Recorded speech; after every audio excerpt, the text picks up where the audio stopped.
अस्सलाम वालेकुम दोस्तों, कैसे हैं आप सब लोग। उम्मीद है कि आप सब लोग खैर खैरियत से होंगे। आज हम आए हैं एक नए वीडियो के साथ, एक नई इन्फॉर्मेशन के साथ, जो आज हम मिल के जिस चीज़ पे रिएक्शंस देंगे। बट मुझे ख़ास इतना इस ज़्यादा नॉलेज नहीं है जितना सुना है हमने पिरामिड्स के बारे में। ठीक है, आज तो उसी के मुताबिक एक वीडियो है जिसको अभी मैं और आप मिल के देखते हैं। चलिए शुरू करते हैं।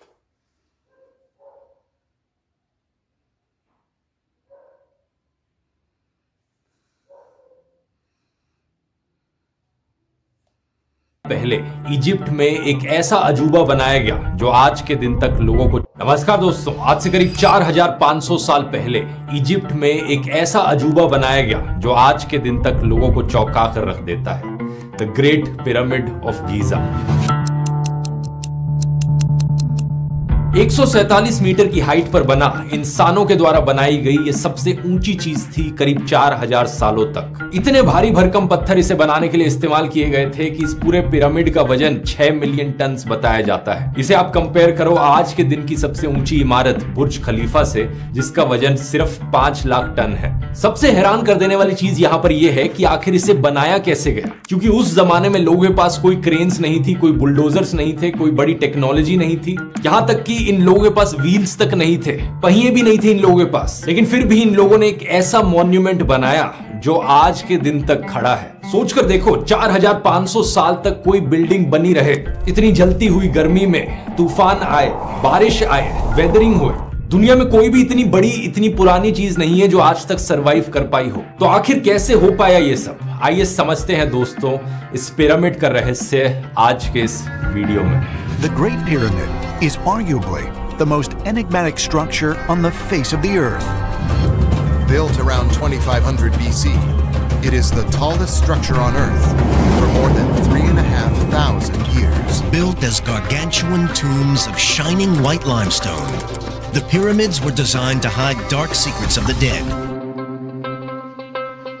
इतिहास में दोस्तों हम जितना पीछे जाते हैं उतना ही मुश्किल होते जाता है शोर शॉट पता लगाना कि एग्जैक्टली क्या हुआ था, कैसे हुआ था और कब हुआ था। तो अनुमान लगाया जाता है कि the great pyramid of Giza को बनाया गया था साल 2560 बीसी में फेरो खुफू के द्वारा। ये एंशिएंट इजिप्ट में जो राजा महाराजा होते थे, हम उन्हें फेरो करके पुकारते हैं। फेरो खुफू की अगर स्पेसिफिकली बात करें तो हम इन राजा के बारे में ज्यादा नहीं जानते, बस इतना जानते हैं कि ये सेकंड राजा थे 4th dynasty of the old kingdom of Egypt के। एग्जैक्टली कितने सालों तक इन्होंने राज किया था इस पर काफी चर्चा होती है। हिस्टोरियंस कुछ एस्टिमेट लगाते हैं 23 साल, कोई कहता है 34 साल, तो कोई 60 साल से ज्यादा का समय भी बताता है। ये पिरामिड नाइल नदी के किनारे लोकेटेड है, उसके वेस्ट बैंक पर। और अगर आप फोटोज और वीडियोस में देखोगे आपको दिखेगा कि ये एक इकलौता पिरामिड नहीं है, इस जैसे दिखने वाले 2 और पिरामिड्स दिखते हैं, सेम जगह पर बनाए गए हैं। इन तीनों में से सबसे ऊंचा है the great pyramid of Giza, जिसे हम पिरामिड ऑफ खुफू भी कहते हैं। इससे छोटा है पिरामिड ऑफ खाफरे, जो सेकंड लार्जेस्ट पिरामिड है इजिप्ट में। कहा जाता है कि खुफू के बेटे खाफरे ने उसे बनाया। और तीसरा और सबसे छोटा पिरामिड है इनमें से द पिरामिड ऑफ मेनकौर है, बताया जाता है खाफरे के बेटे ने बनाया। उस जमाने में बनाए गए ये इकलौते मॉन्यूमेंट्स नहीं है, इसके अलावा है द ग्रेट स्फिंक्स, कई और बरियल टूम्स, कई और छोटे पिरामिड्स। टोटल में बताया जाता है 118 पिरामिड्स हैं, अलग अलग शेप्स और साइजेस के। इनमें से कई पिरामिड्स टूटकर वेदरिंग की वजह से मलबा हो चुके हैं, बहुत कम अच्छी कंडीशंस में बचे हैं,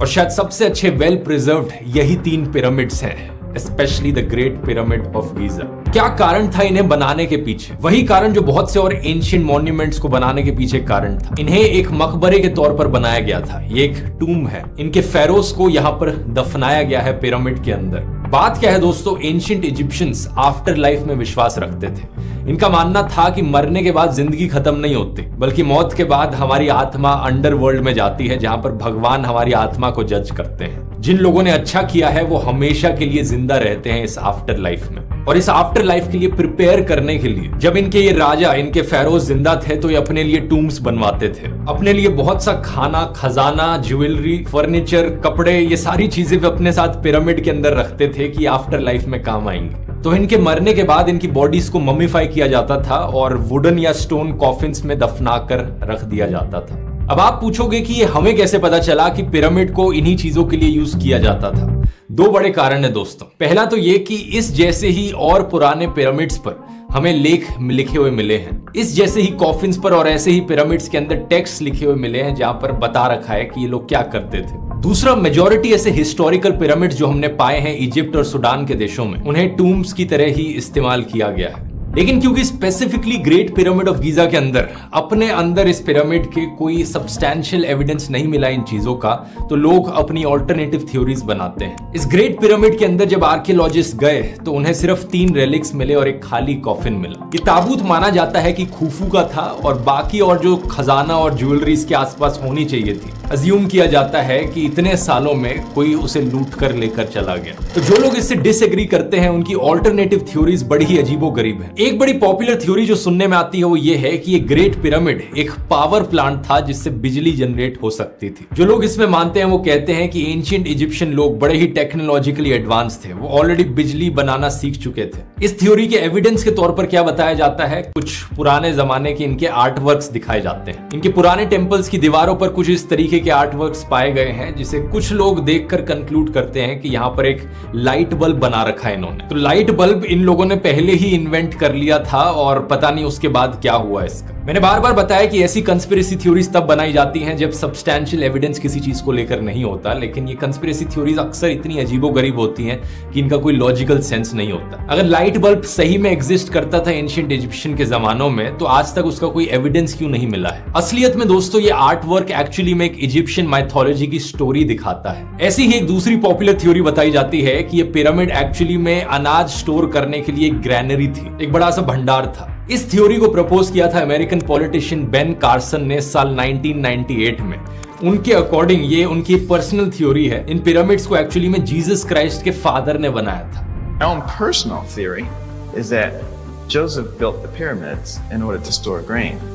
Now all the archaeologists think that they were made for the pharaoh's grave. अब यहाँ पर आप देख सकते हो दोस्तों दूसरा बड़ा कारण कंस्पिरेसी थ्योरीज बनाने के पीछे, जो कि है पॉलिटिशियंस के द्वारा रिलीजियस अपीजमेंट। तो एनीवेज ये चीज काफी क्लियर है, आज के दिन हिस्टोरियंस एक दूसरे से सहमत है इस बात पर कि ग्रेट पिरामिड ऑफ गीजा को एक मकबरे के तौर पर बनाया गया था। उस समय पर लोगों का मानना था कि जितना आलिशान मकबरा होगा, जितना ज्यादा हम खजाना रखेंगे, खाने के लिए चीजें रखेंगे, उतनी ही ज्यादा अच्छी बीतेगी हमारे राजा की आफ्टर लाइफ। लेकिन अब आते हैं सबसे बड़े सवाल पर, इन पिरामिड्स को एक्चुअली में बनाया कैसे गया? सही मायनों में देखा जाए तो यही एक्चुअली में दोस्तों सबसे मिस्टीरियस चीज है इन पिरामिड्स के बारे में। उस जमाने के लोगों ने कैसे यहाँ पर 137 मीटर ऊंची इमारत खड़ी कर दी, जिसे इतने बड़े बड़े पत्थरों से बनाया गया है कि इन पत्थरों का अपने आप में वजन 2.5 टन से लेकर 80 टन के बीच में है। हर पत्थर को इतने बारीक तरीके से काटा गया है, इवनली काटा गया है, जब कोई काटने के लिए टूल तक मौजूद नहीं था। फिर इन पत्थरों को एक के ऊपर एक